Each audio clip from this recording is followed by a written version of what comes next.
നമസ്കാരം. Raf talk ഫുട്ബോളിലേക്ക് അവർക്കും സ്വാഗതം. FC ബാഴ്സലോണയിലെ വിക്ടർ റോക്ക് ചാവി ഹെർണാണ്ടസിന് വേണ്ടാത്തവനായി മാറിയിട്ടുണ്ട് എന്നുള്ള വാർത്തകൾ പുറത്തേക്ക് വരാൻ തുടങ്ങിയിട്ട് കുറച്ചായി. അദ്ദേഹത്തെ അങ്ങനെ കളിപ്പിക്കാറില്ല.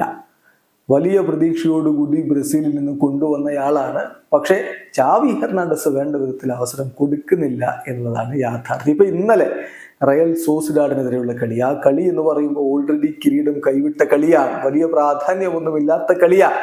എന്നിട്ട് പോലും റോക്കിന് അവസരം കൊടുക്കാൻ ചാവി തയ്യാറായില്ല. അതിന് പിന്നീട് ഒരു നോക്കിന്റെ കാര്യമൊക്കെ അദ്ദേഹം പറയുന്നുണ്ടെങ്കിലും വിമർശനങ്ങൾ വന്നുകൊണ്ടേയിരിക്കുകയാണ്. ചാവിക്ക് വേണ്ടെങ്കിലും ബാഴ്സലോണയുടെ ആരാധകർ ഇന്നലെയും വിക്ടർ റോക്കിന്റെ പേര് ചാൻഡ് ചെയ്തുകൊണ്ടേയിരുന്നു. പക്ഷേ ഫെറാൻ ടോറസിന് അവസരം കൊടുത്ത ചാവി ഹെർണാണ്ടസ് വിക്ടർ റോക്കിന് ഒരു മിനിറ്റ് പോലും കളിക്കളത്തിലേക്ക് ഇറങ്ങാനുള്ള അവസരം കൊടുത്തിട്ടുണ്ടായിരുന്നില്ല. കളി കഴിഞ്ഞിട്ട് വിക്ടർ റോക്കിനെ കുറിച്ച് ചാവി പറഞ്ഞത്, റോക്കി യങ് പ്ലെയർ ആണ്, സമ്മതിക്കുന്നു, പക്ഷേ ഈ ഹൈ ലെവൽ ഫുട്ബോളേഴ്സുമായിട്ട് കോമ്പീറ്റ് ചെയ്യാൻ അവൻ ഇനിയും ഇംപ്രൂവ് ചെയ്യേണ്ടതുണ്ട്.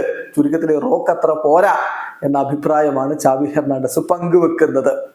അപ്പൊ റോക്കിനെ ഒഴിവാക്കാനായിട്ട് ബാഴ്സലോണ ശ്രമിക്കുന്നു എന്ന വാർത്തകൾ കൂടി ഇതിന്റെ കൂടെ വരുന്നുണ്ട്. മാത്യു മൊറോറ്റയൊക്കെ റിപ്പോർട്ട് ചെയ്യുന്നത് ചാവി ഹെർണാണ്ടസ് റോക്കിനെ സ്റ്റാർട്ടിംഗ് 11-ൽ മാത്രമല്ല സബ്സ്റ്റിറ്റ്യൂട്ട് ആയിട്ട് പോലും കണക്കാക്കുന്നില്ല.